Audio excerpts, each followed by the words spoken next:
Hello, this is Mark with Dine.Digital. Thank you very much for joining today. And we're just glad to have you a part of The Dish. And we talk to restaurants and chefs, owners, general managers, and just get their stories. So we're always happy to have more conversations. And we help restaurants as much as we can. And during this time, this is what it looks like having interviews. And so today, we are speaking with Shaun from, which I just learned, it's Copine, and we're going to welcome him to the program right now. How are you doing, Shaun? I'm doing well, thank you. And yourself?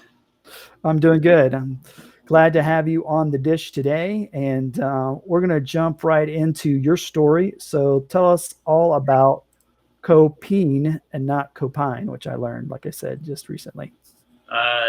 Copine is a restaurant that my wife and I created.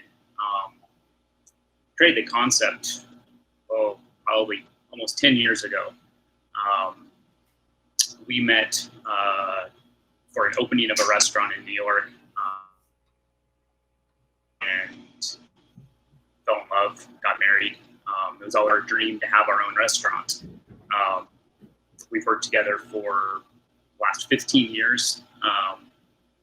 And Copine is our first restaurant as owner-operators, and we are going on 4 years now. Copine is, it means girlfriend in French, so it's it's our girlfriend. You have to take care of it and treat it well. I hear that. Yeah, that's cool. So as a kind of a follow-up, what type of menu and food do you guys typically serve at Copine? I like to classify it as sort of upper casual. It's Northwest style food, sort of rooted in French technique. Okay. Most of all my training has been in French restaurants in Europe and throughout the U.S. But myself, I'm not French, so I don't want to say it's a French restaurant. But it has a lot of roots in French food and technique. Very nice. See, while we were talking beforehand, I mentioned that most people mispronounce my last name, much like your restaurant. My last name is spelled Rowan, which is Rowan. But the reason that it's not Rowan is because it was French initially. It was Rouen, which probably is pronounced Rao, because everyone in French can't quite complete the word. But anyway, so that's I get it. I'm a little bit French somewhere down the line. Very good. So moving right along, tell us about your particular story and how you got started in the restaurant industry. Well, I come from the typical, well, hopefully it's not that typical, but the family where your parents split up. I was pretty young. I was living on a farm with my father. We had lots of product. We raised a lot of our own animals that we ate. We had a huge garden. And cooking was just sort of something that I did. My dad always said that, if one of us was going to mess it up, it would probably be him more so than me. So I got to play around with cooking, and it was something that was always fun. It wasn't really a chore. And it just kind of came natural, if that makes sense. A lot of science behind it, and I think certain people either get that or don't. That led me on to, after high school, I didn't really know what I wanted to do. I didn't come from any kind of background where cooking for a living was something people did. Right. I moved to Mount Hood in Oregon because I liked to snowboard, and I knew that if I had to go to college right away, I would have to pay for it myself, and that probably wouldn't have been the best choice of how to spend money at that point. But needing to support myself, I got a job in a kitchen. Started at the bottom as a dishwasher and worked my way up through the positions in the kitchen. Had a really good mentor that saw something in me and pushed me to then go on to culinary school. So I moved back home to Seattle here. And while in culinary school, worked for a great chef who then pushed me to go to his mentor, and so on and so on. So I always tried to position myself around chefs that were present and wanted to teach, and also knew their limitations to then send me to their mentors, or the people that they looked up to. And that led me from Seattle to San Francisco, Paris, to New York, back to the Bay Area.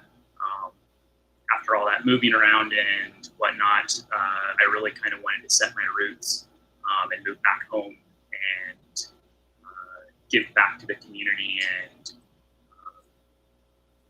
do it on my own. Very nice. It's like the Johnny Cash song, "I've Been Everywhere, Man." So that's really cool. Awesome. So we're moving on to the next question. So what can your guests expect when they come to Copine? I think our guests expect, well, I like to say that we try to exceed their expectations at Copine. So we are, I wouldn't say we're the typical restaurant in Seattle. We're sort of in between that really high level of fine dining, which there isn't a lot of, and the more casual.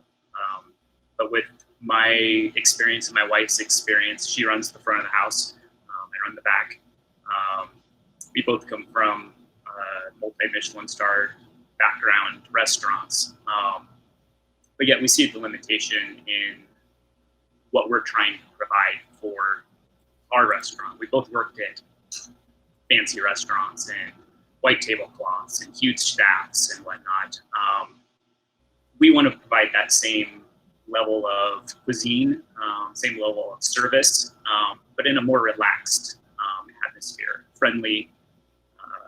We don't want this just to be an occasion restaurant. We want this to be a restaurant where people feel comfortable any time of the year, any time of the week to come dine here.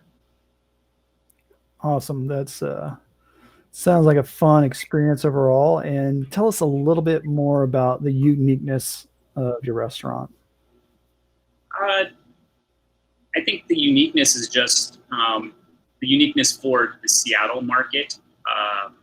Is that I am trying to bring a little bit to the plate that isn't the same as everything else that's going on in Seattle.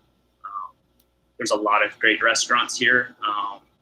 There's a lot of great restaurants that are that have a lot of sameness, and I don't mean that by any means in a negative way, but part of the reason I left Seattle to go learn different techniques and styles was so someday when I came back home, I wasn't doing the same thing that I've been surrounded by throughout my career.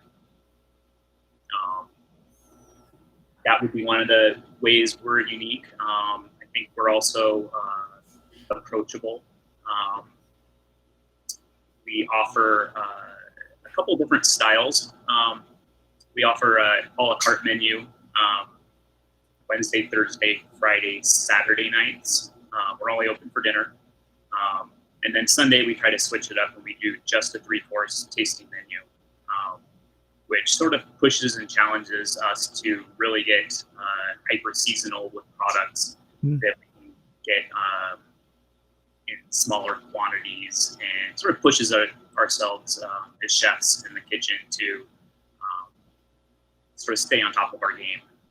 And that changes weekly, so it's we have a lot of repeat guests that look forward to what are we doing next week.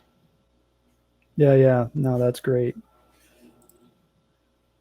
So what's the thing on the menu? And obviously you just said you switch up a lot of things, but if there's something that you have pretty regularly, what's that thing that you would suggest that people try? I'd probably have to say it's called the Petivier. It's a fancy meat pie, basically. It's The meat inside changes, but it's encrusted in a puff pastry and baked off. Normally we have, in the wintertime, usually it's a duck, tivier, duck confit. The last one we were doing was a black truffle and pistachio. It's sort of one of those classic French items that you don't see a lot of anymore. But it was something that I learned how to make while I was working in France that I really kind of wanted to bring that part of my experience there to this restaurant. Now, is that similar to a pate, or is that the meat inside can be similar to a pate, but it's served hot. Okay. Very good, because I know you're speaking about the French links that you have with your restaurant. We spoke with a new restaurant in Scottsdale called the Mick Brasserie, and they kind of have a similar concept as far as, putting in some of the French influences on what they're doing, and they showcase their pate. That was the thing that they wanted to show off. Very nice. All right, so for somebody that's coming in out of town, Seattle is a destination place when they're not under lockdown. And what would you suggest people experience besides Copine? Wow, that all depends on the time of year. The great part about Seattle is we definitely have seasons here, unlike some of the places I've lived, like California, that it's pretty much always nice. Wintertime here, we're 45 minutes away from the mountains. So if you're into mountain sports or whatnot, skiing or snowboarding, it can be a morning trip. Still get back into the city to dine. We're surrounded by lakes, Puget Sound. So if you're into boating or water sports, there's plenty of that to offer. We have great markets.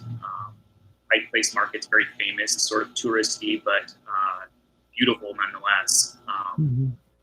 If you haven't been to Seattle, that would be one of my top places to check out, just because it's so unique. There's all sorts of vendors. It's an array of things, depending on time of season.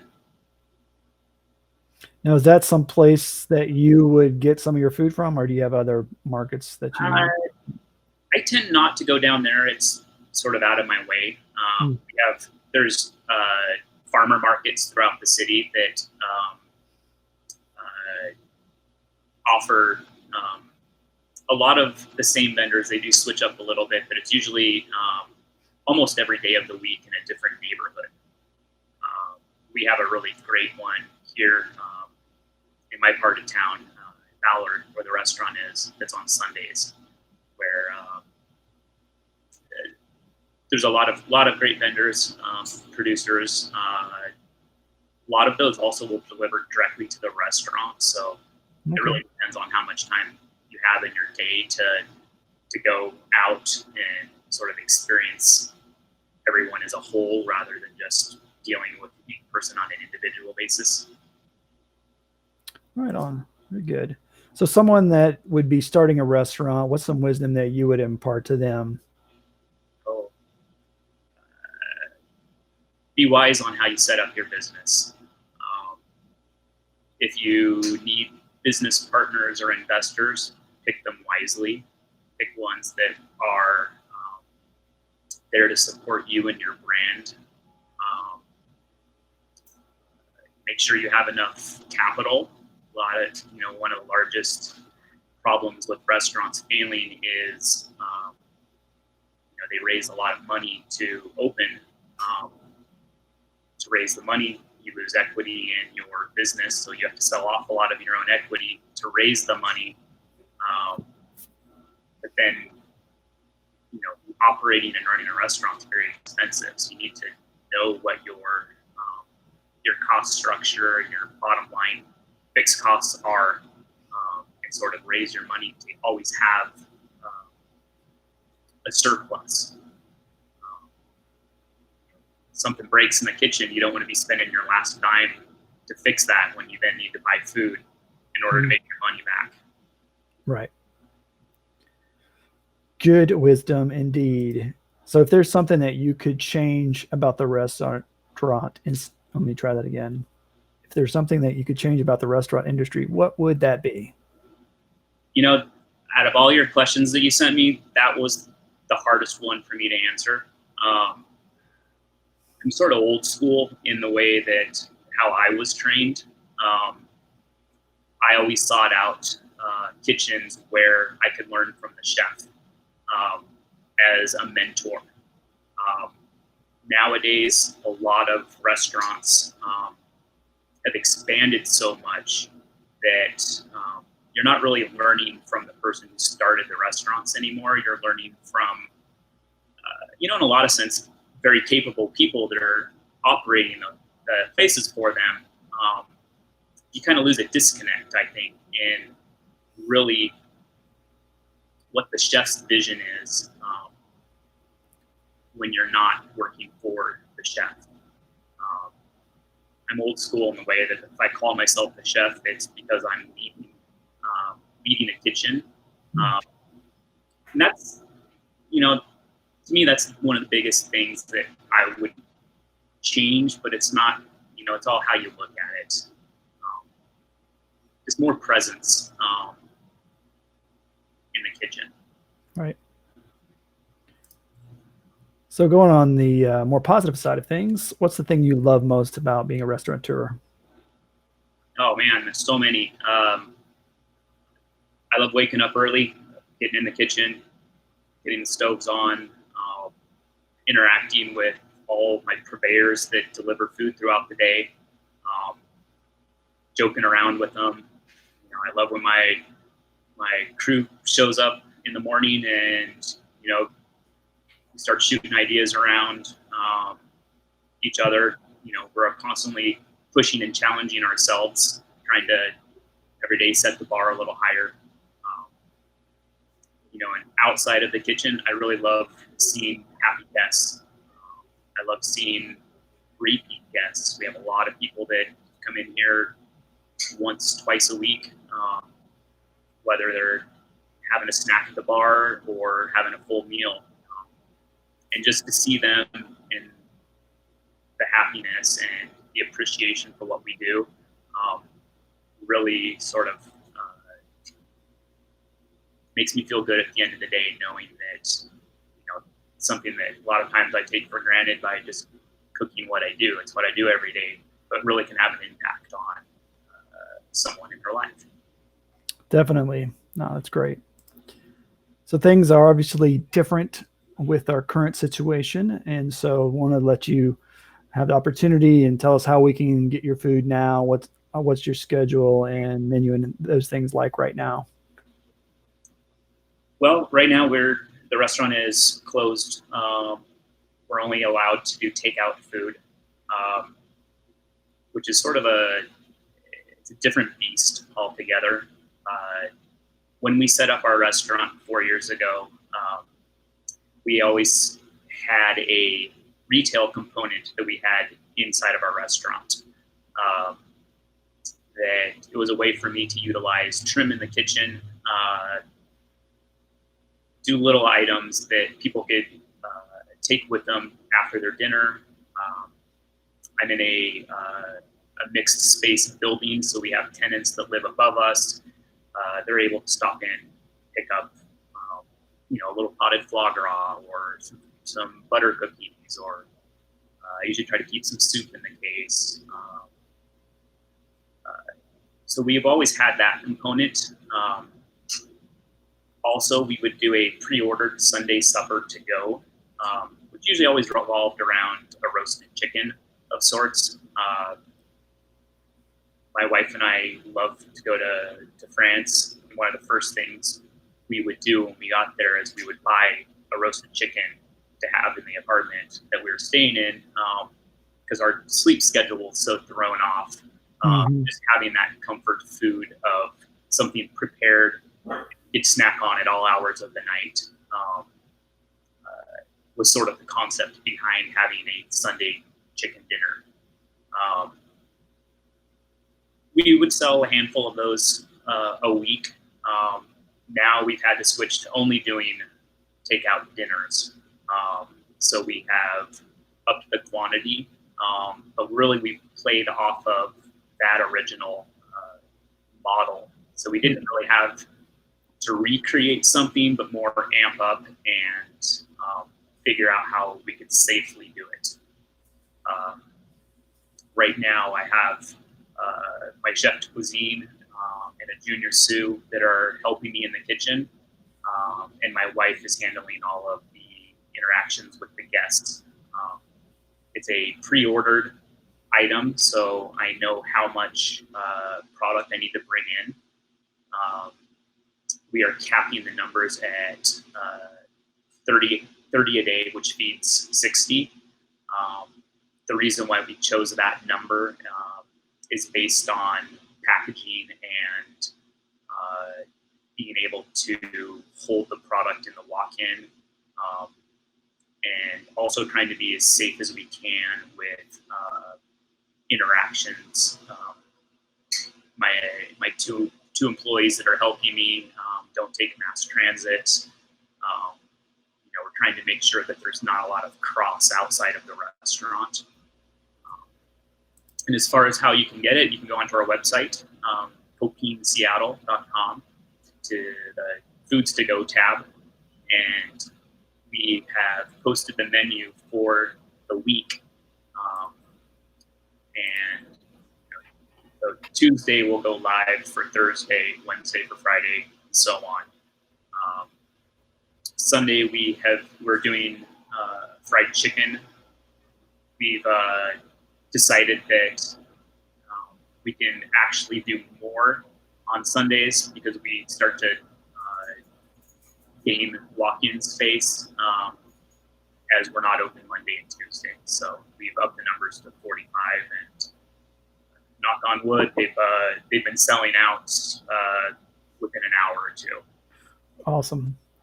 That's good stuff. So you can see at the bottom of our screen here, we're scrolling a couple different things. You just mentioned the website, copineseattle.com. And so if you're in the area, please check that out. And you got to be early, it sounds like. So you know, maybe waiting. I'm going to jump off for 5 seconds and pull this meat out of the oven. Yeah. We'll switch over to here.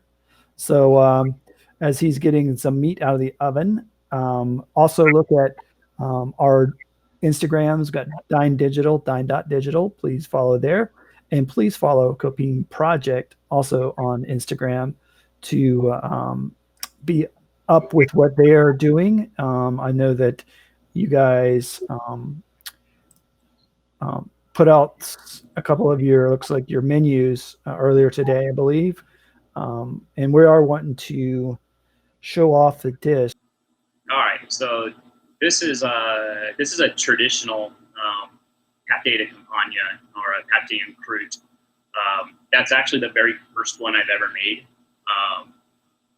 and it's one of those old classic terrine preparations that I've always wanted to make. They're just very time consuming, but I have a little extra time on my hands right now, so I had some extra pork and decided to make one. That's just a slice of one that we were selling in the retail case as a way to utilize some trim from one of the bacon wrapped pork loins that we were making for the takeout dinners. There's sort of a whole picture of it there above before it's cooked off, so you can kind of see what it's about. It's a pork terrine with cherries and pistachio.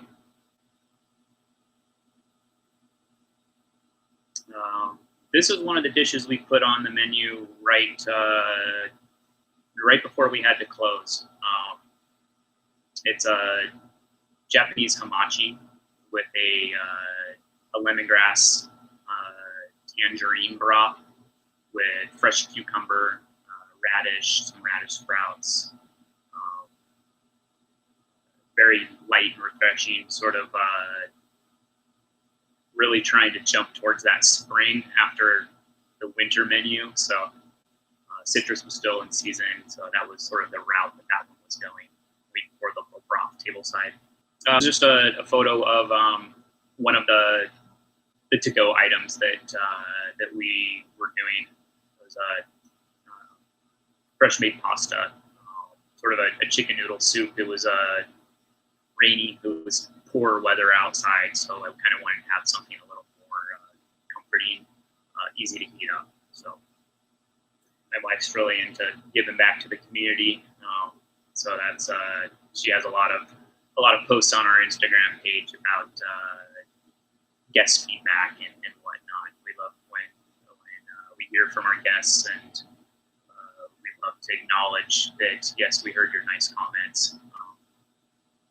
This was one of the Sunday tasting menu salads that we were doing, sort of a mustard vinaigrette, young lettuces, cured egg yolk. Very nice. Thanks for walking us through some of your IG and the beautiful food that you guys are creating and have created and will continue to do so.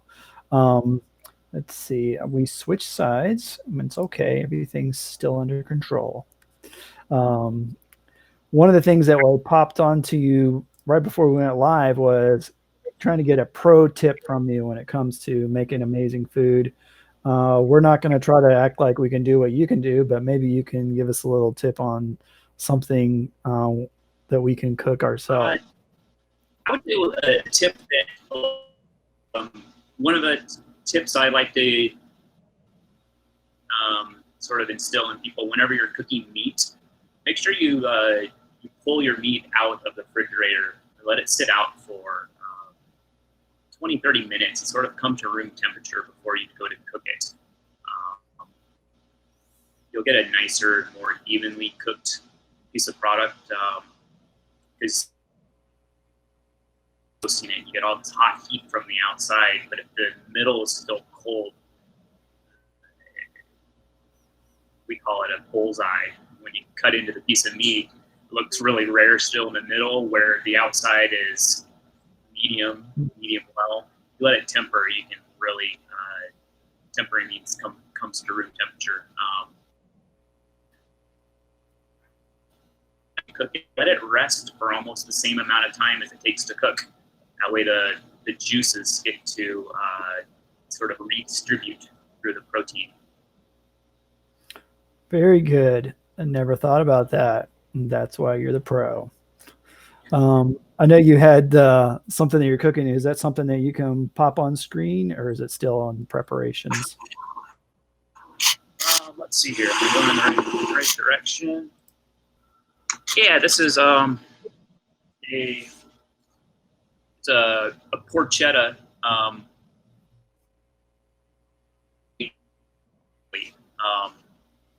that I'm roasting off today. I want it to chill. I'm going to slice it really thin on a meat slicer as an accompaniment for some asparagus for our menu this week. So okay. It's been brined for 24 hours. It's been poached for 12 hours. And then now it's been roasted. So it's sort of a long process, but you really get a lot of juiciness from the pork belly. Yeah, very nice. So can you repeat the name of it one more time? It was at least cutting out for me. So porchetta. It's more of an Italian style pork, usually made from pork belly, sometimes stuffed with the right. tenderloin or confit meat. This is just a really simple version that is the pork belly wrapped with there's fresh parsley, some piquillo pepper, and then tied into a round, and then slow cooked for a long time to become tender. And then we just roast it off to put some color on the outside. Very good. And yeah, I'm looking at your Thursday, and that's when that's going to be available, right? So get in line if you want to try that out. I'm not sure. Like I said, you got an hour or less to try to get in on that. So definitely try to if you're in the area. All right, very good. Let me pop over here one more time. So, Shaun, really appreciate you being able to jump on with us and give us some insight into Copine and your story. It's really interesting, and the food looks delicious. I'm sure it tastes delicious. We just have to take your word for it over here on the East Coast, and hopefully you'll get a chance to partake of it in the future. Any last words you'd like to share to our viewing audience? Oh, thanks for all your support so far. It's been very touching to see such support in our community. We're all struggling. The big guy is struggling just as hard, if not harder, than the small group of people, small restaurants like us.